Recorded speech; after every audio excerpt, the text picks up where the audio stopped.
நிலத்தை பொறுத்த வரையும் சிப்காட் வரப்போகுது அப்படிங்கிறது ஒரு தொழில் பூங்கா அப்படிங்கிற மாதிரி தான் நம்ம பார்க்குறோம். சிப்காட்டை அது வரப்போகுது அப்படிங்கிறது லாபமா நஷ்டமா?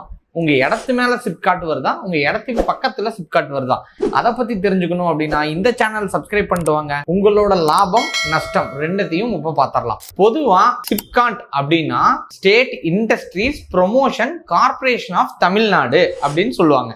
இது அரசு உருவாக்கும் தொழில் மேம்பாட்டு மண்டலம் அப்படின்னு எடுத்துக்க முடியும். பல கம்பெனிகளை வர வைக்கிற மாதிரியும் தொழிலாளர்களை வர வைக்கிற மாதிரியும் ஒரு பெரிய இடத்தை அக்வயர் பண்ற ஒரு திட்டம் தான் சிப்காட். இது நெகட்டிவ் ஆங்கிள் பார்த்தா மேபி மாசு அதிகமா இருக்கலாம், குப்பை அதிகமா இருக்கலாம், இல்ல டஸ்ட் அப்படிங்கிற விஷயமா இருக்கலாம், இல்ல சத்தம் அதிகமா இருக்கலாம். அது இல்லாம எப்பவுமே ஒரு ஹரிபரியா இருக்கக்கூடிய இடமா மாறுறதுக்கும் வாய்ப்பு இருக்குது. சரி, இந்த சிப்காட் வந்தா எப்படி எல்லாம் எனக்கு பாதிப்பு வரும் அப்படின்னு கேக்குறீங்களா? அதுல முதல் விஷயம் என்ன அப்படின்னா ஜோனிங் சேஞ்ச் அப்படின்னு சொல்லுவாங்க. அதாவது ரெசிடென்ஷியல் டு இண்டஸ்ட்ரியல் அப்படின்னு மாத்திட்டாங்க அப்படின்னா இந்த நிலம் நாங்க இண்டஸ்ட்ரி கட்டுறதுக்காக நாங்க எடுத்துக்கக்கூடிய இடமா நாங்க மாத்திட்டோம் அப்படின்னு சொல்லிடுவாங்க. அப்ப அங்க நிலம் இருந்தது அப்படின்னா கண்டிப்பா அந்த இடத்துல உங்களால வீடு கட்ட முடியாது, அப்ரூவலே கிடைக்காது. ரெண்டாவது லேண்ட் அக்விசிஷன் ரிஸ்க் அப்படிங்கிறது என்ன அப்படின்னா அரசு இந்த நிலத்தை நான் எடுத்துக்க போறேன். இப்ப நிறைய நீங்க நியூஸ் சேனல்ஸ்ல எல்லாம் பார்த்திருப்பீங்க, ஏதாவது ஒரு ஏர்போர்ட் வருது இதெல்லாம் வருதுன்னா அரசு நிலங்களை கையகப்படுத்துவாங்க. சிப்காட்டுக்கும் அப்படித்தான். அப்ப சில இடங்கள்ல மேக்சிமம் ஒரு 70% அதற்கான நிலங்கள் அரசு நிலங்கள் பயன்படுத்துவாங்க. அதுக்கும் மேல ஒரு 30% தேவைக்கேற்ப ரெசிடென்சியல் லேண்டை கூட கன்வெர்ட் பண்றதுக்கான வாய்ப்புகள் அதிகம். அப்படி கன்வெர்ட் பண்ணும்போது நம்மளோட மார்க்கெட் வேல்யூ அப்படிங்கிறது கண்டிப்பா கம்மியாகும். அது இல்லாம அந்த இடத்த சரி இதெல்லாம் வரப்போகுது, இதற்கு முன்னாடியே நம்ம வித்தரலாம் அப்படின்னு நீங்க நினைச்சீங்க அப்படின்னாலும் சரி அது மார்க்கெட் வேல்யூ கண்டிப்பா டவுன் ஆகும். சரி, இது அரசே எடுத்துக்கிட்டு போறாங்க அப்படின்னா நீங்க எதிர்பார்க்கிற வேல்யூ இருக்காது, டாக்குமெண்டேஷன் வேல்யூக்கும் கீழே வர்றதுக்கும் வாய்ப்புகள் அதிகம். மூணாவது பொல்யூஷன் அண்ட் வேல்யூ டிராப். சரி, என்ன பொல்யூஷன் அப்படின்னு கேட்டீங்கன்னா உங்க இடத்துக்கு ரொம்ப ஒட்டியே சிப்காட் இருக்குது அப்படின்னா கம்பல்சரி உங்களுக்கு நாய்ஸ் பொல்யூஷனா இருக்கட்டும், காற்று மாசுவா இருக்கட்டும், கண்டிப்பா அதிகமா வர்றதுக்கு வாய்ப்பு இருக்குது. சரி, எப்படி வேல்யூ டிராப் ஆக போகுது, அங்கதான் இண்டஸ்ட்ரி இருக்குதே ஏறுமா அப்படின்னு கேட்டீங்கன்னா கண்டிப்பா அது ஒரு ஹரிபரியான கூட்ட நெரிசல் உள்ள இடமாகத்தான் இருக்கும். அந்த இடத்த பெரும்பாலானோர் பக்கத்துல ஒட்டியே இருந்த கேன்டீன் கடைகள் இது மாதிரி தான் வாடகைக்கு விடுறாங்களே ஒழிய அந்த இடத்துல ஒரு வீடு கட்டலாம் அப்படிங்கிற எண்ணம் கண்டிப்பா தடைபடும்.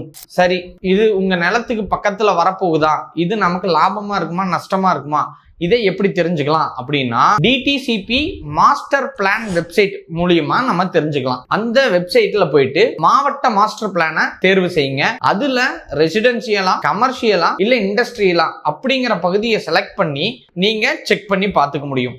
இதை எப்படி நம்ம தெரிஞ்சுக்கிறது அப்படின்னா tn.gov.in/tcp அப்படிங்கிற இதுல போயிட்டு நீங்க தாராளமா உள்ள போய் நான் சொன்ன விஷயங்களை செக் பண்ணிக்க முடியும்.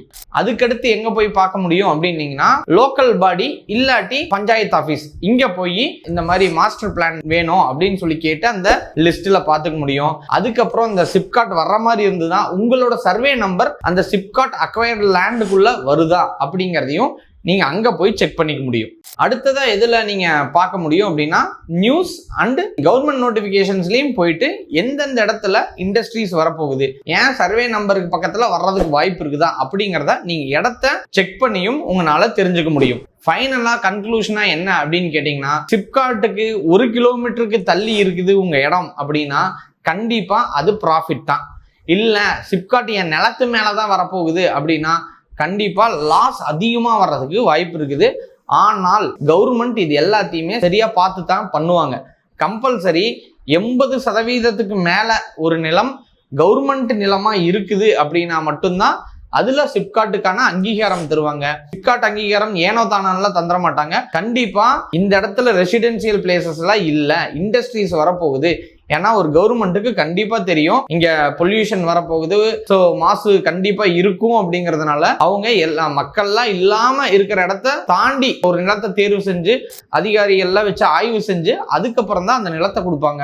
90% சிப்காட்னால உங்களோட இடம் பாதிக்கப்படுறது வாய்ப்பு கம்மி, 10% துரதிர்ஷ்டம் அப்படிங்கறத நம்ம பார்க்க முடியும். ஸோ அது சிப்காட் வருது அப்படின்னா மேக்சிமம் இங்க இருக்கிற நிலங்கள் எல்லாமே லேண்டு 10 மடங்கு விலை உயர்ந்ததா அப்படிங்கிறத நம்ம பார்த்துருக்குறோம். ஏன்னா நிறைய ரியல் எஸ்டேட் இதில் பார்த்தீங்கன்னா சிப்காட் வரப்போகுது அப்படின்னு சொல்லித்தான் அந்த சேல் செய்வே ஸ்டார்ட் பண்ணுவாங்க. ஏன்னா வந்துட்டா பிஸி ஆயிரும், லேண்ட் வேல்யூ ட்ரிபிள் ஆகும் அப்படிங்கிறதான் பார்ப்போம். அதனால எதா இருந்தாலும் நான் மேலே சொன்ன எல்லா வெப்சைட்ஸ்லையும் போயிட்டு நீங்க செக் பண்ணி வச்சுக்கிறது அப்படிங்கிறது லேண்ட் ஓனரோட தார்மீக கடமை. ஸோ நம்ம இந்த சேனல் வாயிலா சொல்றது சிப்காட் வந்ததா உங்க கிலோமீட்டர் தாண்டி இருந்தா நல்லது அப்படிங்கிறது தான் நம்ம அதிகம் சொல்றோம்.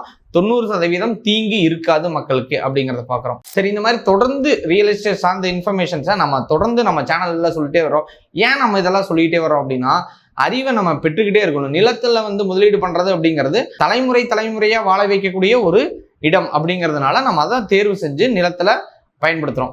சரி, இதுக்கெல்லாம் நம்மகிட்ட காசு மட்டும் போதுமா அப்படின்னா, நிலத்தை வாங்குவதற்கும் பயன்படுத்துவதற்கும் காசு மட்டும் போதாது, அறிவும் தேவை. அந்த அறிவை குட்டி தர்றதுக்கு தான் லேண்ட் டீல்ஸ் சேனல் வாயிலா நாங்கள் நிறைய விஷயங்கள் சொல்லிக்கிட்டே இருக்கிறோம். எங்களோட நீங்க சேர்ந்து டிராவல் பண்ணுங்க, லேண்டு சம்பந்தமான அறிவார்ந்த விஷயங்களை நீங்க தெரிஞ்சுக்கோங்க. சரி, இப்போ ரீசெண்டாக வர்ற தமிழ்நாடு அரசு ஏதாவது அறிவிச்சிருக்குதா லேண்ட்ல அப்படிங்கிற இன்ஃபர்மேஷன் கூட நாங்கள் இந்த சேனலில் சொல்லிக்கிட்டே வர்றோம். ஸோ நீங்கள் தாராளமாக எங்களை சப்ஸ்கிரைப் பண்ணுங்க, ஃபாலோ பண்ணுங்க, சரி ஃப்ரெண்ட்ஸ் அண்ட் ஃபேமிலிஸ்க்கு ஷேர் பண்ணுங்க.